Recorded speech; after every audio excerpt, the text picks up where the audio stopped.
Fala, pessoal! Oi. E aí, pessoal, boa noite! Boa noite. Mais um Build Noturno começando. Qual é o episódio de hoje? Número 3, quem diria? Chegamos no terceiro. Estamos vivos. Antes de começar a falar sobre o assunto, eu quero lembrar, não esqueçam, participando, deixe seu comentário, seu feedback, hashtag Build Noturno. Acesse o nosso chat no YouTube, no Facebook, no nosso grupo, Twitter, hashtag Build Noturno. Chat do UOL, qualquer coisa, SMS pro Cerradas, qualquer coisa aí. Valendo, WhatsApp é 999-9999. Mas vamos começar, vamos aí, pessoal. Então, hoje a gente veio falar sobre a história dos versionadores de código-fonte. Tá por trás disso daí, né? Começou. Então, talvez, pelo menos a gente aqui estava conversando antes, nenhum de nós trabalhamos na pré-história disso aí, né? Então, a gente já começou, já tinha uma coisa, né? Quando eu comecei tinha... E olha que ninguém é garotinho aqui, né, na verdade. Exato, Né? Acho que esse é a grande... Já tem um tempo aí, né? Eu comecei com o SourceSafe, eu acho. E você, Rodrigo? Na verdade, eu comecei com pasta de rede. Acho que eu ia falar. Mas na época, eu comecei na pasta de rede também, mas na época já existia SourceSafe. Não, Mas acho que o primeiro versionador que eu mexi foi o SVN. Mas tá valendo a pasta de rede. A pasta de rede vale, né? Não, pasta de rede não Isso é versiona. antes, né? Não, versiona. Se for separando manualmente as pastinhas, você tá versionando. Só que é um processo manual, né? Então, eu acho que é o que a gente justamente veio falar, né? Eu acho que a gente podia começar definindo, né, que a gente estava conversando aqui, em 3 gerações, vamos dizer assim, né? Isso. A primeira, mais arcaica, que acho que ninguém daqui chegou a vivenciar tudo isso, né? E a segunda, que acho que é onde a maioria começou, eu não sei se tem alguém mais novo aí assistindo que já de repente já começou até a brincar na segunda, que nós vamos discutir aqui, mas já praticamente está trabalhando direto na terceira, né? Então, quando a gente fala de momento de fonte, começou com pasta de rede, você colocando os arquivos em pastas nomeadas, né? E aí surgiu a necessidade de você tomar controle disso, né? Imagina, você tem um monte de arquivo, várias pastas de rede, como é que você procura, né? Eu acho que se a gente fosse definir assim, a feature, né? O que é um controlador de versão? O que é a melhor feature? É você manter o histórico, né? O que aconteceu. Você respondeu o quem e quando, né? O que e quando. Então, quem alterou o que, quando foi implementado o que. Né? Hoje a gente tem umas funcionalidades do TFS, do STS, né? Diz quando aquele código foi para a produção, né? Buildado, apoiado. Eu acho que o controle de versão ele começou lá assim, né? Eu quero saber quando que foi feita tal coisa, ou eu quero poder voltar. Né? Então, tipo aquele desenho lá dos jogos da pré-história ainda, né? E Então, volta e fala assim, opa, volta aí. Mas aí tem um ponto, né? Essa é a história que é a parte mais legal, mas não que isso tenha sido a primeira coisa que ele viabilizou, né? Porque eu acredito que nas primeiras gerações a única coisa que a gente podia fazer é voltar versões. Né? Sim, eu acho que começou aí, né? Eu acho que a partir Depois disso eles foram evoluindo, né? A novas features, novas... E, bom, aí eu acho que quando alguém colocou, né, precisamos controlar essa história, surgiu a primeira versão. Né? A gente estava conversando aqui. A primeira versão ela não é ligada em rede, né? Cada um tinha o seu, né? Mas todo mundo desconectado. Basicamente era um mundo como existia, né? Cada um estava no seu ali. Aí depois foram surgir. Faz tempo, né? A programação de software surgiu antes da rede, né? Sim. Depois você tem a necessidade de ligar um computador no outro, ou ter o terminal burro. Né? O terminal burro era um só, né? Era burro. E aí, você não tinha Era burro, rede, né? E a principal feature dele, sei lá, a concorrência, né? Ele tinha um lock lá no arquivo, né? Colocava aquele arquivo, tô alterando, boa, né? E a gente tem 2 exemplos dele, que é o RCS e SCCS. Jesus, alguém aí online sabe explicar o que é isso? Porque eu nunca vi. SCCS. E Source Control Source.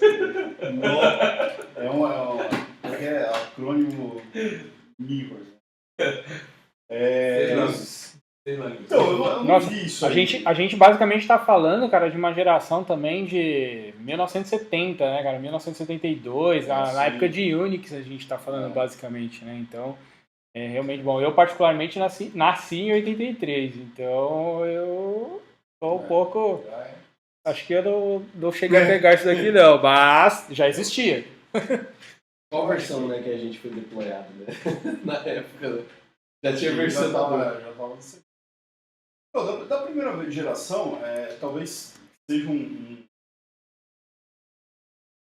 só um conhecimento histórico, né? Que eu não tinha, quando a gente planejou falar sobre isso, eu falei, vou atrás desse. Eu não tive tempo, então também acho que não tem muito o que falar deles, né? Não é nem uma questão de escolha aí, né? Porque, eu não posso escolher hoje não ter rede, não posso escolher...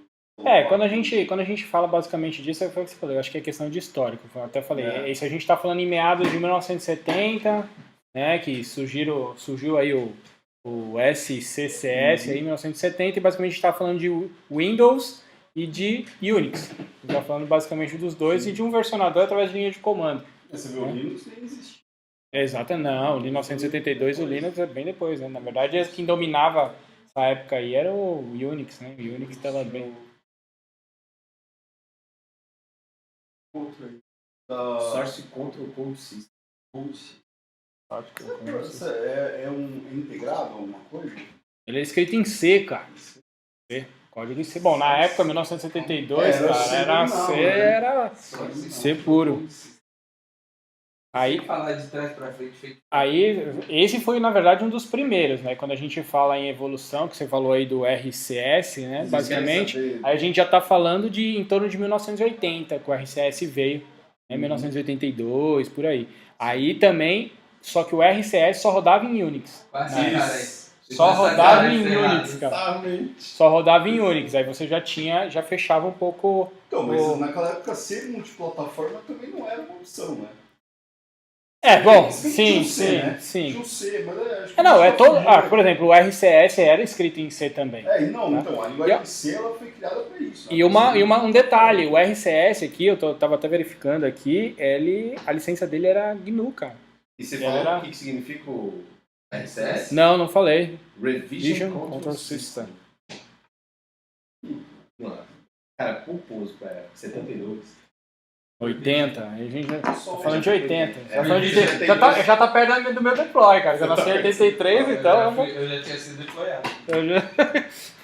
Então, aí eu acho que um histórico legal não agrega muito a gente estar em detalhes aqui. Não, porque assim, eu acho que o importante, eu acho que o recado é saber que assim, o que a gente tem hoje, assim, é cada coisa mais legal que a outra, né? Mas o que a galera passou, né? Das gerações que é que nem esse, assim, cara. Assim, quantas vezes lá no começo eu não, tipo assim, tava desenvolvendo um software aqui, um dos primeiros softwares que eu fiz foi videolocador. Não. Foi uma, informatização do arquivo morto no colégio que eu trabalhava. E aí eu tava lá desenvolvendo tal, não sei o que, aí eu fazia uma parada assim, aí sabe aquele desenvolvimento orientado a teste, né? Você ia lá, debugava e na hora que funcionava, aí falava, opa, funcionou, agora eu vou separar uma versão disso aqui. Então eu copiava a pasta, nome do software, underline V2, deixava separado e continuava desenvolvendo. Então, esse é um vício que eu acho que mais lá pra frente eu vou falar sobre ele. Também. Mas assim, eu não usava o versionador, entendeu? No começo, Cara, eu acho que a gente só vai aprender com isso. Vocês já trabalharam num projeto relativamente grande, sem versão? Não, relativamente grande, não. Não, cara, pra ser sincero, só em projetinho em casa, na faculdade, olha lá, né, cara? Ah, cara, Hoje em dia, cara, hoje em dia versionador é tão comum, né, cara? E Porque é mandatório. Eu acho que Porque, assim, assim, o cara fazendo um TCC de tecnologia sem versionador, ele já tem. É, que hoje você instala, hoje é pequenininho, vai lá, instala, você versiona e boa, né? Começa hoje um desenvolvimento na sua casa, até pra gente fazer algum teste, às vezes a gente perde no versionador, pra guardar, né? Eu acho que Mas eu mesmo te- sozinho, a parte de versionar, tem um backup. então, esse é E uma pegar outra aquele história. backup Cara, e jogar em algum lugar. eu diria mais, hoje em dia, cara, qualquer coisa, nem só pra desenvolvimento, eu ia fazer qualquer coisinha. Você vai fazer um trabalho de faculdade, a primeira coisa que o cara faz é achar um versionador online, hoje em dia, e colocar alguma coisa lá. Qualquer coisa quando você versiona, dependendo do sistema, tipo do Dropbox da vida, ele versiona. Então, e eu vou contar pra vocês então uma história. Eu trabalhei É história, é história, história, história. É uma história com E sem H. Eu trabalhei num Pescador? projeto, mais ou menos isso. Trabalhei num projeto de uma empresa que há pouco tempo eu falei com uma pessoa que estava lá, uma grande empresa do Sul. Ele tem 87 anos, a É pessoa. assim, uma grande empresa de dados do Sul. Sei. E ela continua lá, continua na mesma área, né?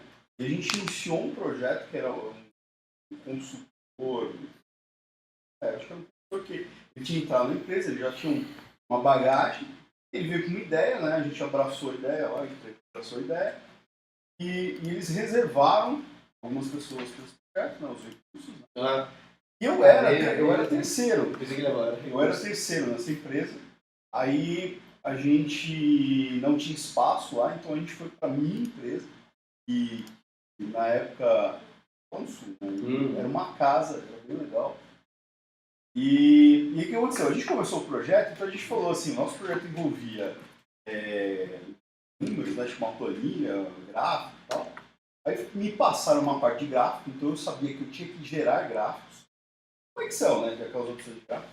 O outro ia ser responsável por uma parte, uma planilha, o outro ia ser responsável por outra, e a gente cada um começou a fazer um pedaço.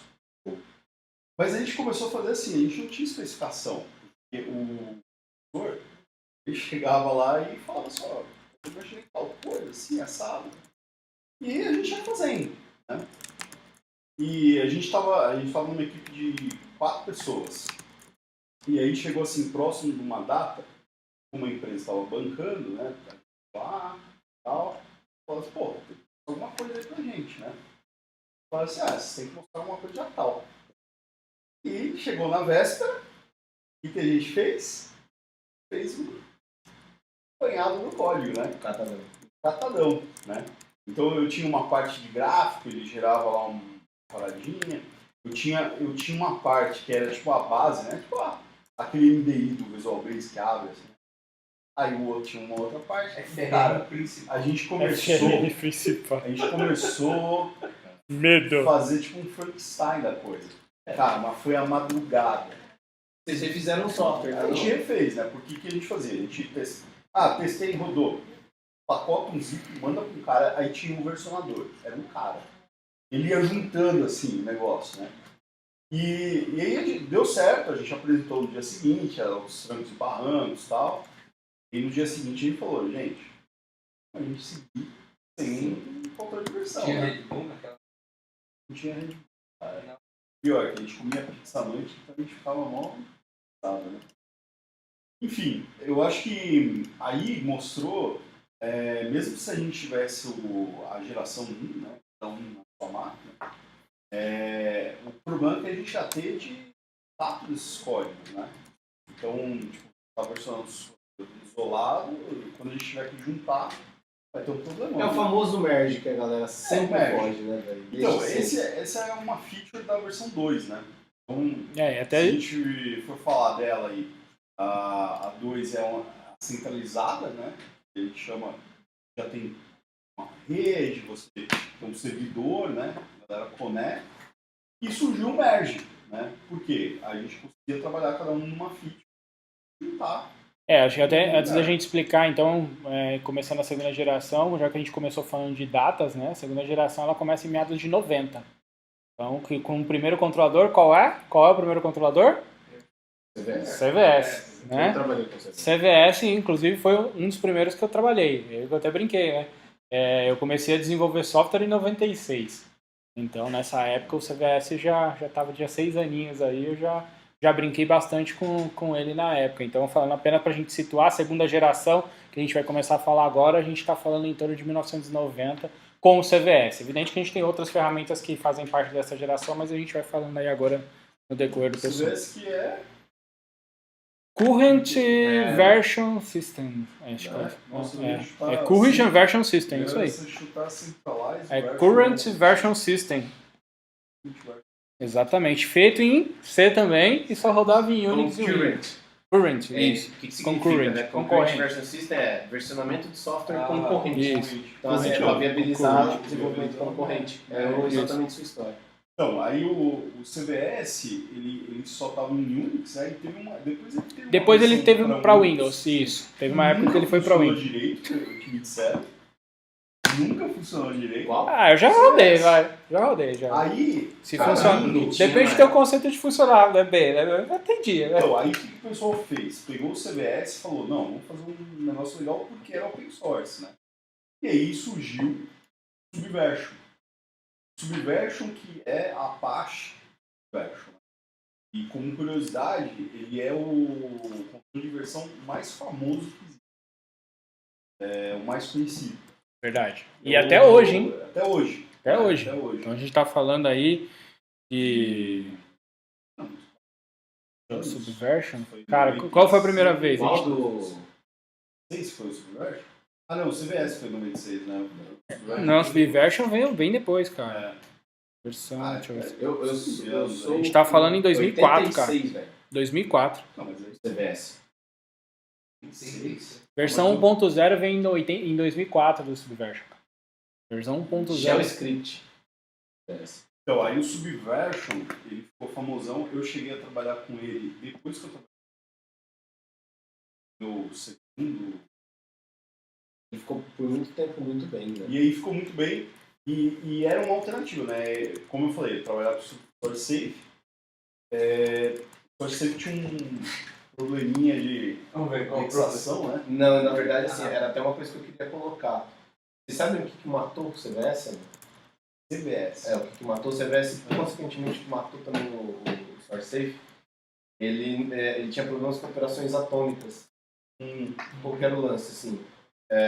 Eu estava fazendo um commit, dependendo do tamanho do commit, se eu perdesse conectividade, por exemplo, ele não era atômico, ele ia mandando arquivo por arquivo, entendeu? E se eu perdia a conectividade, o commit ficava pela metade.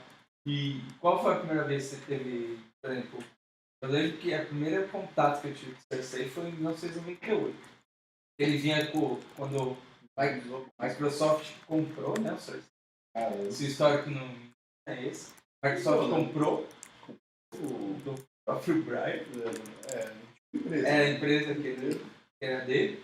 Colocou no Visual Studio 5.0, no pacote, né? Depois foi para o 6. Foi no 5, né? E na verdade o SourceSafe era sempre uma versão atrasada do produto. Aí colocou. Aí eu lembro que em 98 eu instalei a primeira versão do SourceSafe, nossa. E já tinha antes espaço de rede, isso aqui foi uma revolução. Cara, aí você tinha que cadastrar usuário separado, fazer login, apontar para aquele arquivo INI fatídico lá. Alguém já ouviu falar, tem alguém que citou aqui nos comentários no YouTube, Free VCS. Eu não tô lembrado desse, foi o Gladson. Free VCS. Manda referência pra gente aí, Gladson, porque esse daqui eu não... Open source. Sim. Deve ser uma... Deve ser uma variável. Ele não é variável no Free VCS, não. Acho que não é uma variável do CVS. Não, mas será que não surgiu? Eu acho que eu acho que foi baseado em, mas eu não acho que ele seja uma variação, entendeu? que eu ia perguntar para vocês vocês lembram de outro problema do SourceSafe? Não sei se foi das últimas versões. Corromper base de dados. Corromper também. O DAT. Ó, cara, DAT. passou de 5 usuários trabalhando no SourceSafe, cara, se eu encontrar o estagiário vai ficar reparando base de dados do SourceSafe. Não, mas quem voltou a versão do SourceSafe? Lembra o que acontecia, não? Versão do quê? Tipo assim, eu comitei versão 1, 2, 3, Você 4, quer voltar? 10. Aí eu queria voltar para 7. O que acontecia? Não baixava, né? Eu perdi a 8, a 9 e a 10. Sim. Perdi. Mas aquela telinha de Daggett lá era uma molezinha. Vamos lá. Esse problema, né? Eu não passei por isso, eu não voltava a versão. Por quê? Eu acho que o engraçado é que o pessoal, eles começaram a usar né? Mais como um backup, Sim, como uma sim. ferramenta de desenvolvimento. A principal, eu lembro que tinha um cara no time lá que a principal função dele no final do dia era jogar terceiro pra ficar tarde. Então, Cara, aí, o que você vê, até hoje eu vejo desenvolvedores assim, o cara tem medo, talvez ele seja um gato escaldado, né, desses problemas, ele tem medo de fazer, assim, deleta uma linha, comita, manda buildar, tal, deu erro, volta. Por que a galera comenta em vez de... Por que comenta? Cara, isso sempre me Comentário. irritou. Muito. E todos os comentários que eu via de código, comentários escritos, né, vamos dizer assim.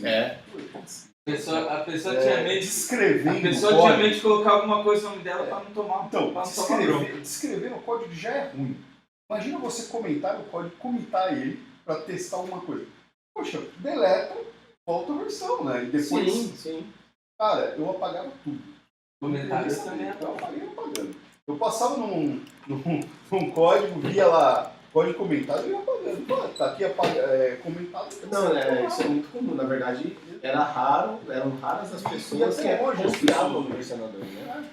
Até hoje as pessoas têm esse vício. Essa história de backup é isso que eu ia falar. Essa história de backup, ela vem, né? Vem porque nem à toa quando você pega muito, até para sistemas de versionamento das novas gerações, principalmente quando a pessoa migra de um para o outro, você vê o que tem dentro do versionador da pessoa que você acaba levando, ou se você faz uma higienização antes de levar para esse controlador, você vê muito backup.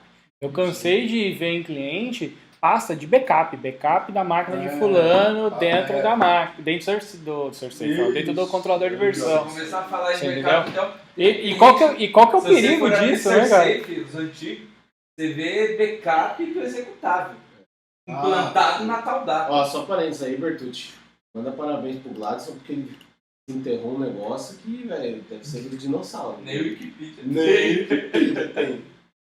Mas tem o Thiago Mauser aqui, Thiago Mickey Mouse, direto dos States, não sei se ele já voltou pro Brasil. Já voltou? Acho que já. Então tá bom. Tá na Austrália. Tá na Austrália, ele ficou passeando aí no mundo. Ele falou, é uma variação com menos complexidade. Boa. Do Free e do Legal, CDS. Thiago. O CDS é o que me disseram nessa empresa aqui, o Tapadão. A gente tinha 3, acho que. Porque a nossa equipe do departamento estava com net. O resto da galera, assim, tipo, 98% trabalhava com Progress. Eles trabalhavam com um versionador que chama Roundtable, que é específico do Progress. Então você instalava o Progress e ele sabe? E era centralizado, era de geração, centralizado, com lock, você não fazia merge, ele locava. Então assim, o que eu ia fazer?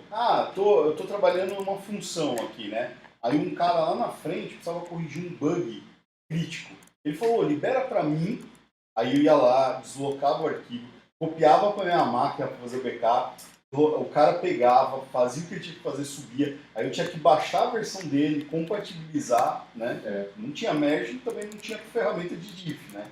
Então o que você fez? Fiz isso aqui e tal. Aí você compatibilizava e subia de novo, né? E nessa empresa tinha uma galera que usava CMS, porque eles estavam começando com Java. E a galera só falava mal desse negócio aí. Mal por quê? Ele dava esses problemas do SourceSafe também, né? Problema, perdi arquivo e tal. E aí eu acho que... Era um problema no CVS. A galera que trabalhou com o CVS tinha os seus problemas e a galera do SourceSafe também tinha. E aí um ficava olhando pro outro falando que era o dele era... Então, mas aí eu ia falar, falando de firelocking, o SourceSafe ele enraizou isso, né, no desenvolvimento de software por anos, né? E assim, eu queria ver a opinião de vocês, assim. Vocês lembram se isso vinha default? Não, só tinha essa. Só tinha, no SourceSafe não tinha. Depois eles liberaram, né? Pra última versão do VB6. Já quando já tinha morrido, né? Mas ainda era VB6. Você tinha a opção de dar um merge. Só que você tinha que ir lá e jogar isso. Não, mas não era. Ele continuava com firelocking, era a única opção.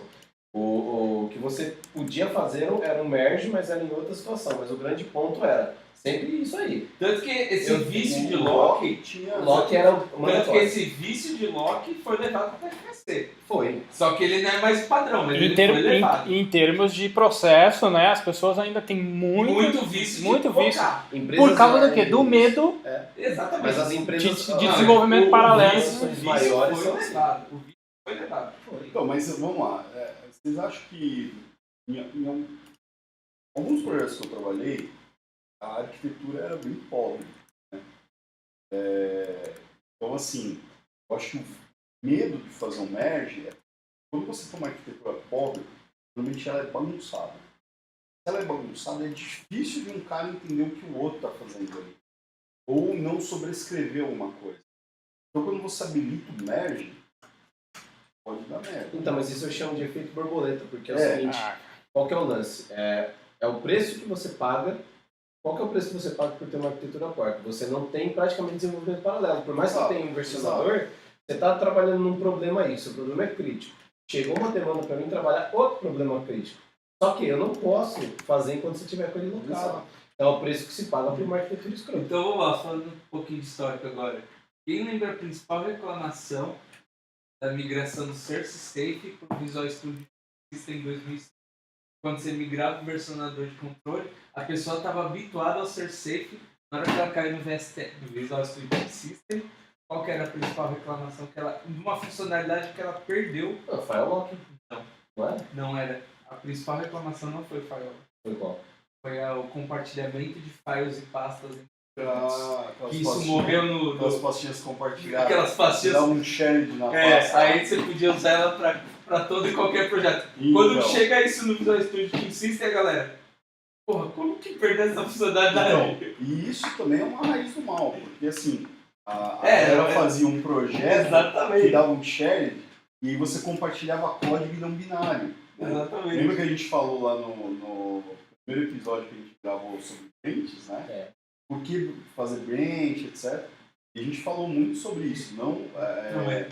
Mas na hora que o pessoal se viu, sem lock, sem pasta compartilhada, falou, agora eu vou ter que mostrar as caras, né? Vou ter que colocar meu nome no versionador, não tem mais jeito. Matou muito projeto aí. Nossa, eu lembro até hoje. São 2005, 2006 coisas aí. Não, mas essas duas características foram as principais. Quando você saiu do SourceSafe, foi o episódio do lock e o share. Engraçado que assim, o Firelocking é uma característica de versionador centralizado. Justamente por conta da concorrência e o problema com o merge, né? Como que isso funciona, né? Tem um protocolo antigo de rede, não sei se vocês falam, que era que dava um token para quem solicitava falar na rede, né? Então, tipo, a minha máquina entrava na rede, aí eu quero mandar um pacote, eu peço um token. O token está comigo, eu posso mandar pacote. Então você diminui os crashes, né? De rede. No IP, você fica cuspindo os pacotes lá, né? E eles podem crashar, mas ele fala assim, beleza, crashou, peço de volta. Ele resolveu isso aí. O token era mais devagar, né? Tô com o token, o cara lá não pode mandar. E o centralizado é isso, né? Bloqueio. O arquivo tá comigo, não pode mandar. O cara fica esperando o outro fazer a liberação. Brandão, termina logo aí pra fazer minha parte. Aí o seu gerente chegar, e aí? Tô esperando o Brandão terminar. A vida é dura. Exatamente. Então, aí, cara, O que eu acho que a galera precisava, né? Ó, a gente precisa trabalhar em paralelo, do jeito que a gente está trabalhando aqui, e a gente precisa... Uma coisa que faltava muito, né? Você não conseguia comitar local, por exemplo, TFVC, né? Não, Você tinha que mandar pro servidor, né? direto. E Sempre. aí, dá um pau, caiu o servidor, tal, ficou com Então, outro mas aí aqui. é a vantagem que o TFVC tinha em cima do SourceSafe, que era a operação atômica. Como ele é baseado em SQL Server, Sim. se você estava fazendo uma operação de commit e dava um problema de conexão, mas aí não resolvia o problema da galera que trabalhava desconectado. Não. Aí é o geração 3. A gente já falando de geração 3, meados de 2005 aí, já, né? Eu acho que a gente tem que... Mas assim, testando um pouquinho mais a geração 2, que eu acho que assim, é a que deu mais problema, né? E é que Na verdade é a que a gente mais trabalhou, né? Perfeito, exato. O que classe parcial tem a ver com versionamento centralizado? Como é que é? Como é que o pessoal usava o conceito de classe parcial para resolver o problema de versionamento? Hein? Mas Quem nunca? Cara, então, classe parcial foi feito para resolver um problema, né?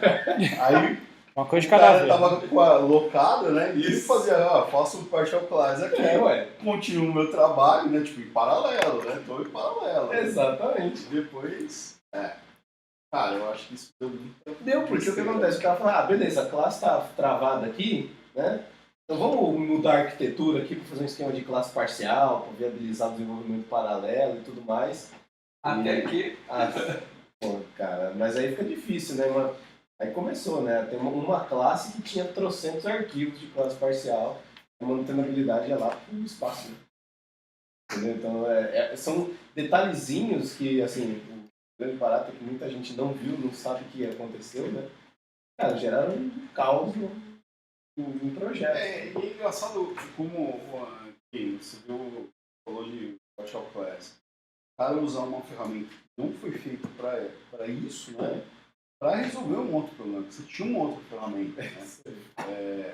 De cura e tal. Você tinha que melhorar a partial class. Isso geralmente era uma classe que tinha o quê? Mais de 400 linhas. Mais de 500 linhas. Esse era o grande problema, né? 3 mil linhas. Cara, classe que tinha a responsabilidade de quase o sistema inteiro. Como é que você desenvolve? Mais uma vez, herança da época Programação procedural. procedural, Por entrar em detalhe, falar que o SQL a gente versionava não tinha nenhum centralizador de projetos de arquivo. Mas isso aí já Aí é muito moderno. É muito moderno. Até porque SQL tem gente que nem versiona ainda hoje, cara. Então.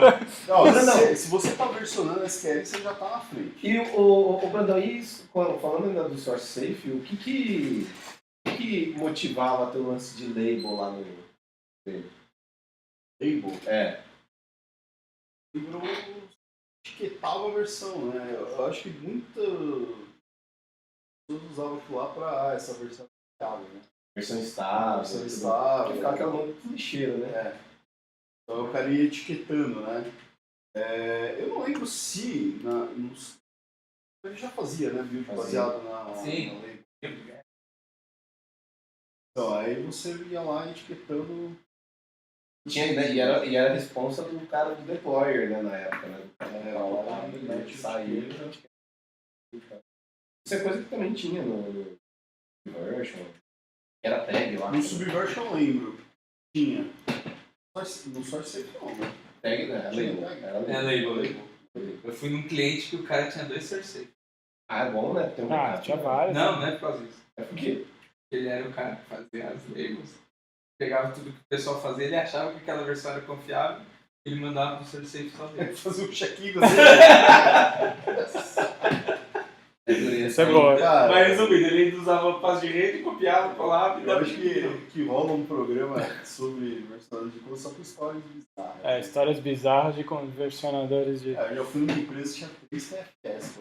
Cara. 2005, 2008 e 2010. Mas Medo de migrar, né? Mas vamos lá, até pra gente avançar no assunto, né, por causa do nosso tempo. Terceira geração. Então falamos um pouquinho da primeira, falamos bastante da segunda. Eu sei que tem muito mais coisa, mas a gente vai ter outros episódios, acho que inclusive detalhando um pouco mais do assunto. Aqui é realmente dar mais um histórico de tudo, citar as principais funcionalidades, as principais ferramentas. A gente fala agora da terceira geração, e a gente fala da terceira geração começando em 2005 com um que eu nunca trabalhei particularmente, que é o Bazaar, certo? Também um projeto open source, que surgiu em meados de 2005, já com o conceito de terceira geração de código-fonte. Aí eu pergunto aos meus nobres amigos da banca de ética do Build Noturno, do conselho de ética do Build Noturno, qual é o diferencial da terceira geração? O que ela veio resolver da segunda e da primeira eu já nem conto mais. Né?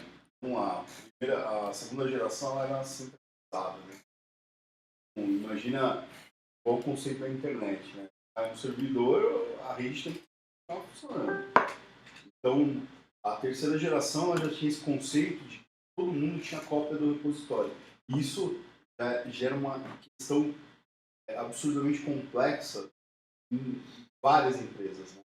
O cara fala assim, como assim o cara vai ter a cópia do meu? Já ouviram essa discussão? Quando você propõe usar um DVCS, né, que é Distributed Version Control System, da terceira geração, né? E aí você fala assim, o cara vai ter a cópia do histórico, né? Ele tem um histórico desde que iniciou lá. E o cara fica apavorado. E muitas empresas eu vi ser barrado por causa disso. O cara não queria isso. O argumento que eu uso é assim, primeiro, né, se eu quiser, ele vai copiar. Independente Mas a grande questão é assim, mesmo que ele tenha, né, mesmo que eu tenha todo o histórico, qual é a importância de você ter o histórico? Depende, cara. Porque assim, se você é uma empresa que está produzindo um software, você faz constantes atualizações dele, esse software que alguém copiou já vai estar desatualizado. Né? Então, se eu saio hoje da empresa, passou 6 meses, já está desatualizado. Então, é mais importante para os clientes, a empresa que já está produzindo, do que um cara sair com a cópia e dizer que vai fazer outra empresa concorrente. Eu acho meio difícil. Mas, o pessoal pega muito nessa questão, né, de eu tenho a cópia do repositório, o cara tem acesso a tudo, histórico e etc. Mas lembrando, a gente tem que deixar claro que ele não precisa ter o histórico, ele tem todo o histórico da parte do repositório no qual ele tem acesso. E não necessariamente do repositório inteiro, né? São vários repositórios. Porque tem muita empresa, quando você fala isso, ela entende que o cara vai ter todo o código-fonte. E às vezes você tem que às vezes você, por exemplo, eu tenho uma empresa, você terceiriza o software para uma fábrica. E essa fábrica, eu não concordaria em deixar todo o meu software, de repente, para essa fábrica. É uma empresa terceira, onde ela está trabalhando num determinado módulo do meu sistema. Então, beleza, eu posso até deixar. Porque, assim, o acesso ao histórico, eu também não vejo muita complicação, porque a pessoa não ter, até porque ela não tem como alterar, ela só vai ter o histórico. Simples assim. E o fonte, ela vai ter acesso àquele bloco que corresponde àquilo lá. Então, eu acho que as pessoas, quando tem essa restrição, tipo de versionador, vai muito desse pensamento. Acho que a pessoa entende que a pessoa vai ter acesso ao repositório como um todo. Mas acho que na verdade, aí sim, poxa, o cara pode pegar meu sistema inteiro, o cara pode alterar meu código inteiro. Alterar ele pode alterar. Sim. Eu acho que o grande medo que algumas empresas têm é gerar uma cópia de software, levar para casa e concorrer. Mas aí... Mas isso em qualquer versionador, assim, não é problema. O que a pessoa tem que ter na cabeça, ela vai ter acesso ao fonte que ela tiver direito de acesso. Então, mas aí nós temos outro problema aí, que assim, ele vai para uma vertente muito mais jurídica, né? A partir do momento que você contrata um cara, você tem que estabelecer uma relação de confiança, você tem que encontrar a questão o cara vai poder na casa dele baixar o código? Vai. Cara, tem empresa que bloqueia acesso USB pro cara não copiar a parada lá. Entendeu? Depende do nível de confiabilidade, Por exemplo, o serviço de controle de versão na nuvem. tem empresas que acham isso perigoso, você não conseguir bloquear fora da rede deles, né? Então você tem um serviço na nuvem, mas você só quer que seja acessado dentro da sua rede. O cara na casa dele não poderia baixar. Assim, o cara tá Mas isso tem recursos, isso não é um recurso do versionador. Sim, Isso são políticas de segurança. Sim. São políticas de segurança que mas é uma questão se resolve de alguma maneira. Ela entra, ela é colocada na mesa do DVCS. Não, ok, mas qual foi o grande motivador? Eu tenho uma resposta, mas eu não sei se está certo. Mas qual foi o grande motivador do nascimento do DVCS? Qual que é a opinião de vocês? Estamos chegando lá. Então, que eu acho que a gente fugiu um pouquinho. Fala aí. Na minha opinião, foi desenvolvimento open source. Sim. Viabilizar o desenvolvimento Ah, open source. Surgiu lá, né? Não é à toa que o Bazar é open source. Sabe? Mas é que, assim, pessoas desenvolvendo ao redor do mundo, nem Exato. sempre conectadas. Não poderia ser com um servidor centralizado. Exatamente. Esse foi um motivador mais conhecido, assim, dos DVCS, né? Eu falei que o Subversion era o mais famoso no geral, né? Dos versionadores em geral. Mas acho que do DVCS é o Git. É o Git. É o Hoje mais em dia. famoso, né? Por que ele é tão famoso assim, né? Git, não sei se vocês sabem, é um projeto de... Versionador da moda. É uma modinha. Cara, mas por Vai quê? apanhar, hein, velho. O criador dele foi o Tim Torvalds, né? Pra quê? E diz a lenda que ele fez isso em uma semana. Eu falo. Talvez assim, o embrião ele tenha feito. Não, eu acho que ele cresceu muito depois, né? Sim, não, depois. Certamente. E talvez seja esse um dos motivos que a API dele ela não é tão legal como, por exemplo, o Mercúrio, né? A API do Mercúrio ela é mais ajeitada. O Mercúrio surgiu depois, tal. E ele é muito baseado no Git, né? Então, em Git init, no Mercúrio é HG init. Git add, HG add, né? E ele tem algumas coisinhas assim que você faz, você olha e fala, a API dele é melhorzinha. Mas o Git, como eu acho que foi esse projetinho de fim de semana e foi crescendo rapidamente, a API ficou um pouco bagunçada. Mas ele é o mais conhecido, né? E ele foi criado para suportar o desenvolvimento do Linux. E até pouco tempo atrás, eu acho que já faz uns anos aí o Git tá aí, mas ele estava com um CVS, eu acho. Não me engano. Aí depois eles foram migrando, agora parece que está em Git. Até pouco tempo tinha coisas ainda em outros versões. E aí, como você falou, né, suportar ao redor do mundo, né, o planeta inteiro ali desenvolvendo open source, o Linux. E aí qual que era a vantagem, né? Você ter os commits locais, né? Você não precisava acessar um servidor. Imagina um projeto como o Linux, que tem, sei lá, milhares talvez milhões de pessoas aí, contribuindo de alguma forma, né? Talvez não com código, mas com documentação e tal. E aí dá um pau num servidor centralizado, né? Pô, a galera acabou. Cai todo mundo. Não consigo comentar. Parou, né? Aquele freeze, assim, né? Sim. E os DVCS, eles têm essa grande característica, né? Você faz um commit local e aí quando você vai mandar isso pro servidor, ele faz a compatibilização, né? Então, você consegue estar distribuído geograficamente. Offline, né? Ficar offline, que era o... Então, a grande sacada é assim, né? A gente estava vendo.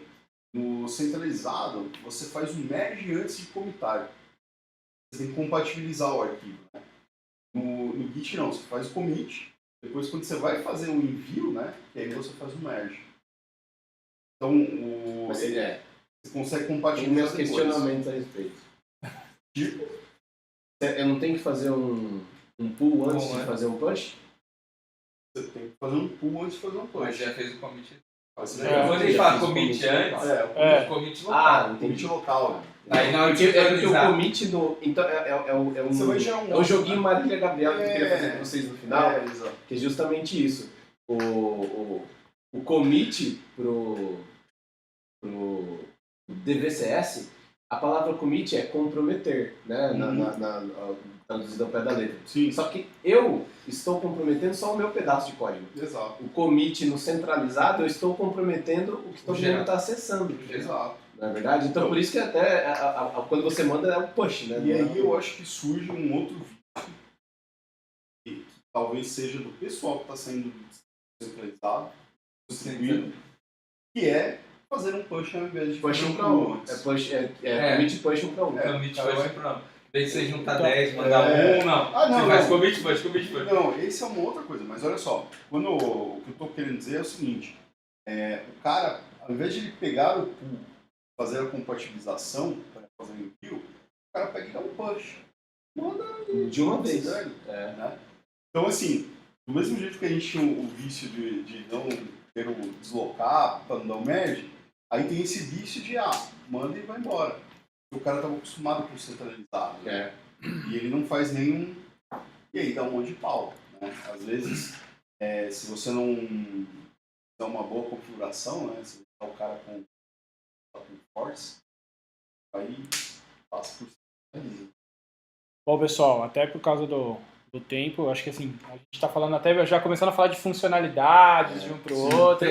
Eu acho que é um negócio que pode ir longe. Então eu já aviso o pessoal, aguarde os próximos episódios que a gente vai entrar em detalhe aí dos versionadores, das principais funcionalidades de cada um. Eu queria deixar uma pergunta aqui para jogar um último lenha na fogueira, né? A gente falando aí de segunda geração e terceira geração. O que faria optar, antes da gente ir para os comentários aqui do pessoal nas redes sociais, o que faria optar por um controlador de versão de segunda ou terceira geração? Por que eu deveria usar um, por que eu deveria usar o outro? Então vou começar a desenvolver, sou uma startup, vou para qual? Por que eu deveria escolher um, por que eu deveria escolher outro? Eu não sei se eu coloquei uma resposta muito complexa e muito extensa. Não, é extenso. Tá? Mas eu queria que vocês colocassem a opinião de vocês quanto a isso. E aí, de repente, como você falou que é extenso, a gente já se programa para dar essas diferenças para os próximos. Sugestões para próximos episódios são sempre bem-vindas, a gente espera do pessoal que está vendo. Mas eu queria dar minha resposta depois, porque junto com isso eu queria fazer aquele joguinho de palavras, porque tem alguns detalhezinhos aí sobre terceira geração. Vou ser bem simples. Por exemplo, se eu tivesse quando se a minha equipe não tem conhecimento distribuído, centralizado. Se a minha equipe é geograficamente espalhada, ou se eu permito o home office, ou mesmo hoje a gente tendo conexão com uma cidade, etc., vai dar algum problema, né? Estaria com distribuído. Acho que é isso. Eu seria bem simples. Eu acho que na questão de da equipe, se as pessoas estão acostumadas a cada pessoa ter o próprio configurador do seu ambiente, configurador do seu disco, configurador do seu deploy, se ela já tem essa capacidade de saber que momento ela tem que fazer merge, o porquê que ela tem que fazer merge, que o código não é só dela, é um código de uma inteira, e o quanto ela tem o conhecimento dessa capacidade de fazer a junção de código, aí se você quer ter um maior controle, se você tiver uma pessoa que orienta todo mundo, porque a equipe ainda não é madura, tem que ser. Mas ao mesmo tempo, igual o Bruno falou, geograficamente distribuído, acho que aí não tem muito. Eu vou fazer um advogado do diabo com vocês. Eu concordo. Mas eu queria colocar um ponto e ver se vocês também concordam. Eu não acho que esteja diretamente associado à maturidade, mas sim qual é a relação do cara, qual é a vivência do cara com o centralizado. Porque entendo que é mais simples, mas hoje a gente tem interfaces que ajudam o cara a começar a se adaptar com o DVCS. E, cara, é adaptação. Mas eu também tenho uma... Cara, mais uma vez a gente vai entrar no histórico do primeiro episódio, cara, isso é cultural. É o que eu tô falando, não é maturidade, então a escolha, ela tá muito livre justamente por causa disso. Se eu sou um cara que tá montando um time, eu tenho que analisar o perfil do meu time, saber qual que é o histórico profissional desses caras, e ver ao qual eles vão se adaptar mais fácil. Então, assim, eu vou investir em adaptar o cara, de repente, a um source control centralizado lá, porque o time ele já tem um histórico para isso, né? Ou eu vou investir que o time está em formação, ele não está muito fixado numa tecnologia de versionamento, já vou para um DVCS. Então, é que assim, eu vejo o seguinte, que o centralizado, na verdade, o curva não existe praticamente curva de aprendizado, porque isso já todo mundo conhece, porque é uma coisa antiga. A ideia é um pouco mais antiga. Eu acho que o conceito do distribuído é um pouco mais novo, e aí a gente entra naquela coisa.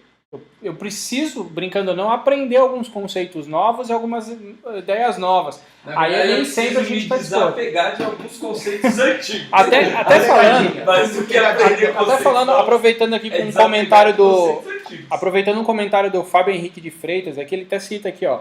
Ainda mais importante que a ferramenta é a metodologia de versionamento. Sim. Que está ligado, inclusive, no que a gente falou, nós falamos no episódio 2. Você quer um exemplo que é o lance de tal ou não enraizado com centralizado e descentralizado? Que nem, cara, o cara que vem de um centralizado para um descentralizado, você fala para ele checkout, certo? Checkout, por exemplo, no TFVC, eu ir lá e falar que eu vou editar o arquivo. Eu sou o dono desse arquivo. No descentralizado, o checkout é baixar, simplesmente. Sim. Entendeu? Então, o vocabulário é muito... Não existe o comando, né? Se a gente pegar... Eu até bloguei isso aí. Quando o FVC, FS, eu sou o Git, tem um hands-on, tem lá comandos básicos, né? Só que ele faz tudo dentro da ferramenta do Visual Studio, né? Então a Microsoft encapsulou os comandos mais básicos de uma maneira muito parecido com o TFVC. Sim. E aí eu falei assim, acho que até diminuir, né? Então é assim, o cara que quer iniciar ali, ele já inicia básico, boa. Agora, eu falei assim, vai fazer um rebase. Então, mas aí eu comecei a blogar, eu falei assim, eu vou fazer a mesma coisa, pegar o mesmo documento, só que eu vou fazer tudo por linha de comando. Então começa a ficar mais complexo. Isso. Até por conta do costume de você não usar linha de comando. Mas isso talvez seja da plataforma Microsoft. O pessoal de outras plataformas estão mais acostumados. Agora, quando você, no DVCS, como ele te permite outras coisas, né? Essas coisas começam a ficar mais complexas. Então você tem que entender qual o funcionamento interno do negócio. Então, como é que o meu commit internamente está para eu fazer um rebase? Eu tenho que entender o funcionamento para fazer um rebase, para fazer um amend. Né? Então ele te dá muito poder, mas aquela coisa. Quanto maior o poder, maior a responsabilidade. Já dizia o tio Ben, né? Exato. Bom, pessoal, a gente precisa encerrar. Acho que, como eu falei, mais uma vez a gente escolheu um assunto polêmico, então, próximos episódios a gente estende um pouco mais. Então, eu queria... Alguém quer fazer uma coisa? Senão eu vou para as perguntas aqui do pessoal e comentário. Quer fazer no final? Na verdade, nem tem bastante comentário, na verdade. Eu gostei que o pessoal comentou bastante. Então, falando um pouquinho aí lá do Free VCS. Então, o Gladson e o Thiago, o Thiago Mickey Mouser lá, ele fala... Está lá com o Mickey Mouse ele. Traz um iPhone. Traz não, não volte, cara. Era um controlador muito popular com os usuários de Delphi. Nossa. Então era um controlador bem utilizado. A gente acho que não comentou em nenhum exemplo, mas a Delphi, que era a Borna, depois mudou para Delphi e voltou para a Borna, né? Ela tinha um versionador próprio, né? Talvez. Que é o Starteam. Tem tá uma na segunda geração, eu acho. Uma série de outros, cara. Aqui. Tem um tal de Blast. O próprio Gladson fala, FreeVS Starteam e agora DFS-VC, que é o que ele utiliza hoje. Tá? Outro comentário que eu já até citei aqui, do Fábio Henrique, que ele fala que o mais importante até de escolher uma ferramenta é você ter um processo para controlar seu código-fonte. Isso que é até mais importante que a ferramenta. Totalmente. Aí citando aqui alguns controladores que o pessoal iniciou, né? Então o Fábio Henrique aí iniciou na época na pastinha também, né? Na época do DOS, que na verdade depois em 90 ele já partiu para o SourceSafe. Tá? Aí a gente teve aqui mais gente falando, muita gente falando SourceSafe. Começou no SourceSafe. O SourceSafe era... Todo mundo metia o pau, mas era muito utilizado. Né? É o que tinha, é o que tem para hoje. Tipo né? o Galvão Bueno, né? Tipo o Galvão Bueno. Era você fazer o seu projetinho particular, né? Pra você dar o setup de instalar ele, era muito mais complexo. Um Git, por exemplo. Né? Aí aqui a gente está falando, o Gladson ele soltou uma pergunta aqui, né, que acho que acredito que a gente tem até respondido, vale frisar novamente, mas aí galera, pensando nos dias de hoje, TFS, VC ou Git? Eu tenho uma observação, o Giovanni, a gente falou com ele recentemente sobre o assunto do Giovanni Bassi, ele falou um negócio que eu concordo com ele, cara, assim, o caminho é TFVC Git, assim, hoje, ó. O TFVC é muito agradável, funciona muito bem, é muito da hora, muito legal mesmo. Mas se você consegue evoluir, é uma disrupção. Assim, se você atravessa essa linha para o Git, para o DVCS, é um caminho sem volta. Sim, não, eu acredito. Mais uma vez, acho que a gente esbarra na fase cultural. Eu acho que muita gente ainda não partiu para essa terceira geração por medo, por receio, ou por legados que a pessoa carrega. Como eu falei, eu já peguei muita empresa que ela tá no TFS Version Control lá, só que ela tá usando do mesmo jeito que ela usava lá no SourceSafe há anos e anos atrás, e que dificulta ela partir para uma melhora em versionador de código-fonte. Então, é muito mais do que isso. Tá? Outra coisa, outro comentário importante aqui, na verdade uma pergunta, o Thiago Mickey Mauser lá, fazendo pra gente. Mas e aí? Isso é uma coisa importante, né? As empresas por aí ainda acham que o TFS é um versionador. Isso é uma coisa importante. O TFS não é um versionador. É um safe de luxo. Acham sim. Tá? Acham sim. Todo mundo acha que o TFS Por incrível é que pareça, as empresas aqui... Eu não sei, eu não tenho experiência muito lá fora da opinião das pessoas, mas aqui, infelizmente, o pessoal acha que o TFS é um source safe de luxo. É um source safe de luxo. Pior. Que não dá erro no comum. Pior, eles acham que só funciona com o Visual Studio. Acho que é o pior dos problemas, né? Você tá... isso é uma coisa que a Microsoft está trabalhando muito para desvincular, né? Hoje, como a gente tem a solução TFS, quem conhece, tem aí o Sr. Splits falando muito, que a Aero Visual Studio Online, o SO, agora é TS, Team Foundation Service. Team Foundation Service. E como está na nuvem, né? E eles querem atender agora Mac, Linux, Android, iOS, tudo, está se desvinculando muito disso. Mas eu ainda ouço, quando eu falo de TFS ou mesmo VSO, que muita gente toma um susto, mas funciona com outra coisa? E funciona, cara, porque hoje no VSO você tem o Git, você chega no cliente. Você tem TFS, já tem, mas não é à toa.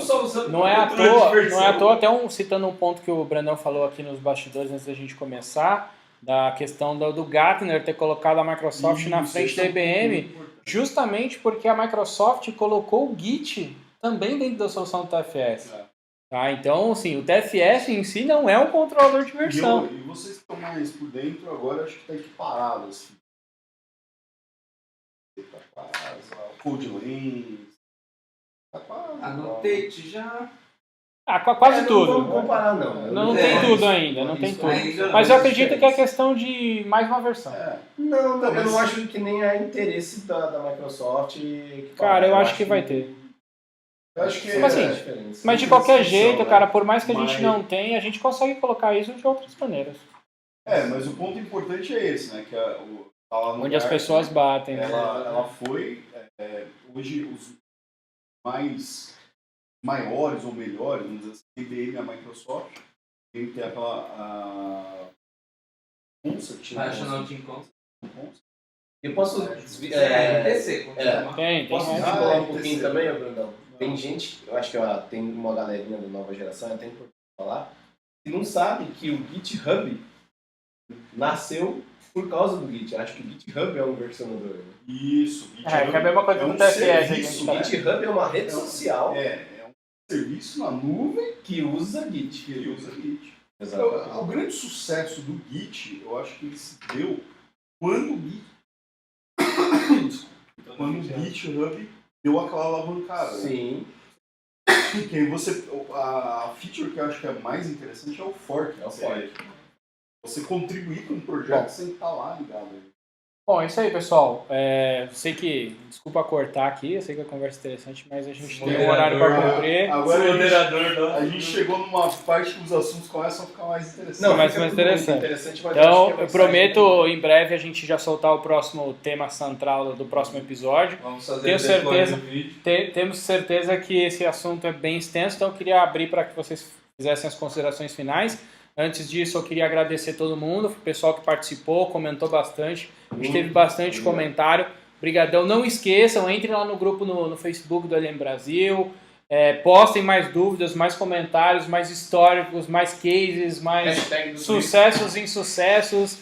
Coloquem lá e vamos continuar a discussão durante aí essas próximas 3 semanas, até o próximo episódio do Build Noturno. Então, pessoal, consideração final aí. E o meu boa noite a todo mundo. Pessoal. Isso. Vamos ter os próximos aí, a gente vai continuar ainda esse assunto, muita coisa aí para falar. E a gente espera que vocês contribuam com ideias. Isso aí, pessoal. De novidade é que foi bem legal que nessa última semana o VSO Sprints foi pro Channel 9, né? Então agora a gente também tem além do conteúdo do YouTube que eu e o Serradas. Mas aí, é VSO Sprints ou mudou o nome? VSO Sprints. E a semana passada ele começou a ser vinculado no Xananai, então todo o conteúdo aí no momento em português está no Xananai. Então agora, toda vez que tiver vídeo novo, vai tanto pro YouTube quanto pro Xananai, aí para dar mais visibilidade para todo mundo. Espero que esse canal esteja contribuindo para muita gente aí evoluindo na ferramenta. Acho. Deixar muito obrigado, acho que a mensagem aí sobre novidade era essa. Deixar um abraço para os contribuintes principais aí, o Thiago Mauser, o Gustavo Malheiros, que também teve com a gente, o Gladstone. Teve mais um rapaz que acho que foi a primeira vez que ele... Fábio Henrique de Freitas. Obrigado. Tio Garcia. Marcos Garcia, como falou aqui bastante. Ele não tá correndo hoje? Olha, o Garcia, ele tá correndo e tá assistindo o vídeo noturno. Não, sério, só deixar um abraço pra essa galera. O Garcia até falou que o primeiro versionador dele foi o disquete etiquetado.